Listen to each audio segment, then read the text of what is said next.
उत्तर प्रदेश की सियासत में कुछ दिलचस्प होने जा रहा है। समाजवादी पार्टी आरएसएस प्रमुख मोहन भागवत के बयान को आधार बनाकर जनता के बीच में एक मैसेज देना चाहती है।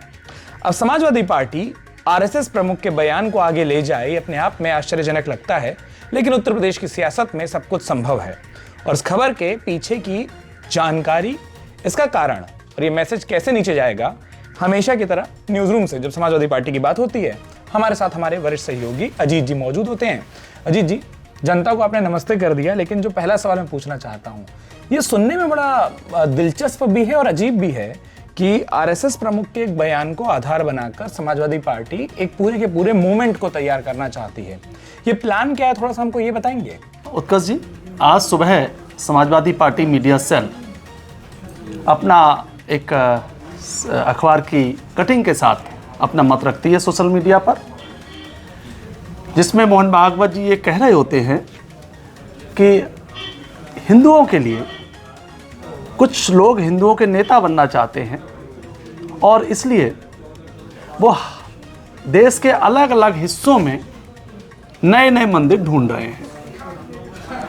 ये बात समाजवादी पार्टी कुछ अन्य शब्दों में कई बार समाजवादी पार्टी के प्रमुख नेता, चाहे वो अखिलेश यादव जी हों, रामगोपाल यादव जी हों या दूसरे नेता हों, वो इसको बार बार कह रहे हैं कि ये वोट बैंक की राजनीति है, जिसके चलते नए नए मंदिर ढूंढे जा रहे हैं। अब वही बात मोहन भागवत जी ने भी कहा है कि कुछ लोग नेता बनने के लिए हिंदुओं का ऐसा कर रहे हैं। तो जाहिर बात है कि मोहन भागवत का जो ये बयान आया है, हालांकि आरएसएस प्रमुख मोहन भागवत पहले भी ऐसे बयान देते रहे हैं जिससे सामाजिक समरसता बनी रहे। और जब वो देखते हैं कि मंदिर को लेके एक स्तर से ज़्यादा पब्लिक जो है उत्तेजित हो रही है, तो देश का माहौल ना खराब हो, उसके लिए वो पहले भी कह चुके हैं कि हर शिवालय में मस्जिद नहीं ढूंढी जानी चाहिए। मैं इसी बयान को कोट करने वाला था। अजीत सर, मुझे एक चीज़ बताइए कि जब राम मंदिर का पूरा आंदोलन चला, संघ ने प्रमुखता से उसमें हिस्सा लिया था। उसके बाद जब वहाँ पर प्रभु श्री राम की जन्मस्थली है, वहाँ पर राम मंदिर का निर्माण हुआ, वहाँ पर रामलला की प्राण प्रतिष्ठा हुई, उसके बाद मोहन भागवत के आए उस बयान को खूब वायरल किया गया था, खूब देखा पढ़ा गया था, जहाँ उन्होंने कहा था कि हर शिवलिंग में मस्जिद मत ढूंढिए या हर मस्जिद में शिवलिंग मत ढूंढिए। उल्टा उन्होंने कहा था कि हर मस्जिद में शिवालय और शिवलिंग को ढूंढना मत शुरू करिए। लेकिन उस वक्त पार्टियों ने उसको इस तरीके से नहीं लिया जो विरोधी पार्टियां थी। मोहन भागवत कुछ कहते हैं कार्यक्रमों में और वो उतना ही सीमित रहा, कम से कम विरोधी पार्टियों की बात करें। अब ऐसा क्या हुआ है कि समाजवादी पार्टी को लगा कि भले ही ये बयान आरएसएस प्रमुख की ओर से आया हो, एक ऐसी विचारधारा से आया हो जो उनसे मेल नहीं खाती, लेकिन जो मैसेज है वो नीचे तक लेकर जाना है। इसमें ये टाइमिंग अब इतनी महत्वपूर्ण क्यों हो जाती है? क्योंकि जैसा आपने भी कहा पिछले सवाल के जवाब में, ये बयान के शब्द नए हैं, अर्थ ये पहले भी आ चुका है। देखिए उत्कर्ष जी, राजनीतिक लोग जो इस समय चर्चा कर रहे हैं, पिछले संभल कांड के बाद पिछले 15-20 दिन या पिछले महीने भर में जो हिंदू मुस्लिम ध्रुवीकरण है, हालांकि अभी कोई चुनाव नहीं है, लेकिन संभल के बाद जिस तरह से मंदिर वहाँ 46 साल पुराना या करीब 50 साल पुराना वहाँ मंदिर मिला, जिस तरह से उसको पेश किया गया, तो सपा को ये लग रहा है ये कहीं ना कहीं उसकी जो राजनीतिक आधार है या जो भाजपा का धार्मिक ध्रुवीकरण है, वह इसके माध्यम से होगा। और जब ये धार्मिक ध्रुवीकरण होगा तो जाहिर है कि इससे सपा को नुकसान होगा। इसलिए सपा जो नए नए मंदिर ढूंढे जा रहे हैं, आज अखिलेश यादव जी का भी कहना है, सपा प्रमुख अखिलेश यादव का कहना है कि जो नए नए मंदिर ढूंढे जा रहे हैं, ये ऐसा नहीं है ये मंदिर लावारिस पड़े थे, यहाँ कोई पूजा करने वाला नहीं था, यहाँ कोई साफ सफाई करने वाला नहीं था। और हम देखें किसी भी गांव, कस्बे, शहर में इस तरह के मंदिर हमको आसानी से मिल जाते हैं।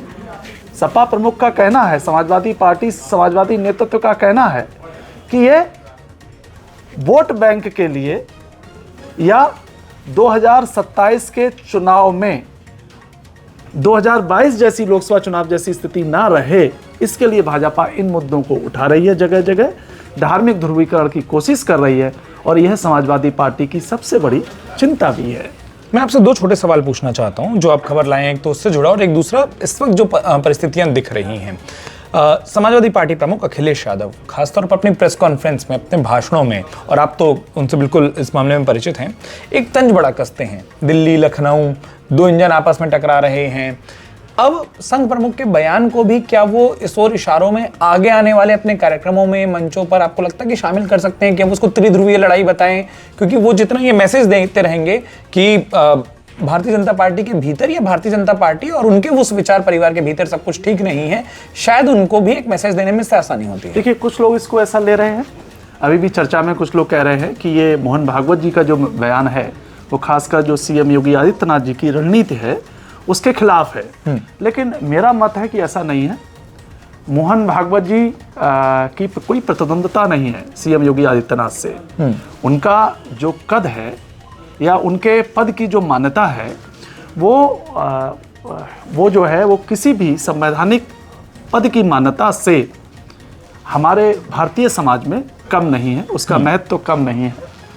तो इसलिए ये कहना कि वो इसको जो है सीएम योगी आदित्यनाथ और मोहन भागवत जी जो है आमने उनकी राजनीति को, जो सीएम योगी आदित्यनाथ जी की पॉलिटिकल लाइन है, ये उसके अनुकूल नहीं है। ये मुझे लगता है ये कहना उचित नहीं है, और ना ही अखिलेश यादव इसको इस रूप में ले रहे हैं। ना सपा नेतृत्व तो सपा हाईकमान इसको इस रूप में ले रहा है। उनका स्पष्ट मानना, उनको क्या है, मोहन भागवत जी का जो बयान आया है उनको अपनी पॉलिटिक्स के मुफीद लग रहा है, अनुकूल लग रहा है। इसलिए वो इस बयान को जो उसका जो समाजवादी पार्टी या समाजवादी मीडिया सेल है वो उसको पोस्ट करती है, अखिलेश यादव उसको आगे बढ़ाते हैं। तमाम समाजवादी पार्टी के अन्य कार्यकर्ता भी उस बयान को आगे बढ़ा रहे हैं।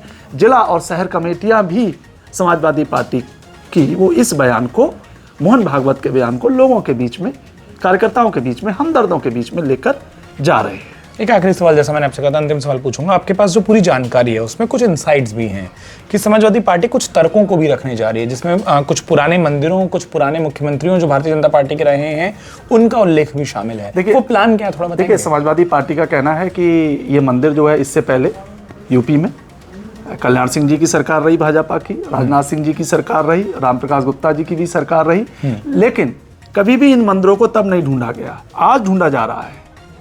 मंदिर ये तब भी बंद थे, मंदिर तब भी ये लावारिस हालत में थे, मंदिर ये तब भी खंडर थे, जर्जर थे, लेकिन आज इनको ढूंढा जा रहा है। क्यों? क्योंकि आज यह भाजपा सरकार की ये रणनीति है कि वे जितना इस मुद्दे को, मंदिरों के मुद्दे को, छोटे छोटे जगह के मंदिरों को, मैं एक बात और बताऊं आपको, चुनाव में भाजपा सीएम योगी आदित्यनाथ जी समेत भाजपा के जो भी नेता चुनाव प्रचार में जाते हैं बिल्कुल होमवर्क करके जाते हैं, अमित शाह जी भी, कि उस क्षेत्र में कौन ऐसा मंदिर है जिसकी सामाजिक मान्यता, धार्मिक मान्यता ज़्यादा है, और उसको कोट करते हैं मंदिर का नाम लेके। और वो सिर्फ यहाँ नहीं होता, मतलब मुझे याद है मुख्यमंत्री योगी आदित्यनाथ जब हैदराबाद गए थे तो वो हैदराबाद नहीं कहा उन्होंने अपने भाषण में, वो उसको भाग्यनगर कहते थे। और फिर वो वहाँ जाकर सबसे पहले देवी के मंदिर गए। या जब मुंबई में भी होता है तो आपको वो दिखती हैं तस्वीरें कि मुंब्रा देवी का मंदिर, अभी हाल में ही मुख्यमंत्री योगी आदित्यनाथ महाराष्ट्र के चुनाव प्रचार में थे, तब भी हमको तस्वीरें देखने को मिली। तो ये तो आप सही कह रहे हैं कि वो होमवर्क होता है। तो सपा भी वो होमवर्क अब कर रही है कि कहाँ कौन से मंदिर किस शासनकाल में थे, तब नहीं ढूंढे गए और अब ढूंढे जा रहे हैं। सपा की सबसे बड़ी चिंता क्या है? सपा की नहीं, भाजपा की भी चिंता है। अगर इस देश में, इस प्रदेश में लोग जाति के नाम पर बटेंगे तो यूपी की बात करें तो जैसा 2022 में परिणाम आया कि सपा और कांग्रेस मजबूत रही। 2024 लोकसभा चुनाव, सॉरी 24 में जी, जहां मैं 2022 नहीं 24 लोकसभा चुनावों की, 2024 लोकसभा चुनाव, 2024 में जाति के आधार पर ध्रुवीकरण हुआ, जाति के आधार पर लोग बटे, तो भाजपा पीछे गई, भाजपा पीछे चली गई, भाजपा दूसरे नंबर की पार्टी बन गई। और जब लोग धर्म के आधार पर बटेंगे तो निसंदेह उसका लाभ भाजपा को मिलेगा। और दोनों पार्टियों की अपनी अपनी चिंता है कि लोग जाति के नाम पर ना बटे, धर्म के नाम पर बटे, धर्म के नाम पर ना बटे, जाति के नाम पर बटे। मंदिर मस्जिद की पॉलिटिक्स होगी तो धार्मिक ध्रुवीकरण होगा, मंदिर, और सपा वो नहीं चाहती कि धार्मिक ध्रुवीकरण। हाँ, सपा धार्मिक, क्योंकि इसका सीधा नुकसान सपा को है। और ये बात सपा जो अखिलेश यादव जी है बहुत अच्छी तरह से वो जानते हैं, या सपा का पूरा नेतृत्व ही जानता है। और ये आज से नहीं, जो सपा संस्थापक हैं मुलायम सिंह यादव जी के समय से वो इस बात की पूरी कोशिश करते रहे कि हिंदुस्तान भारत यूपी में जो ध्रुवीकरण हो वो जातीय ध्रुवीकरण हो।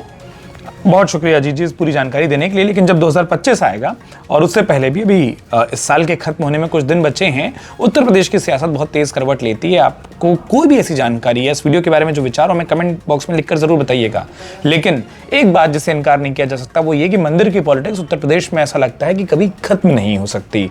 2025 में एक जानकारी ये भी है कि सपा प्रमुख अखिलेश यादव वो भी एक मंदिर तैयार करवा रहे हैं और 2025 में वो भी देखने को मिल सकता है। और उसके बाद उन्होंने जो कई बार ये इशारा किया कि जब वो जिस पैतृक मंदिर को तैयार करवा रहे हैं वो मंदिर तैयार हो जाएगा, उनके इष्ट देव का मंदिर तैयार होगा, तो वो फिर राम मंदिर भी जाएंगे।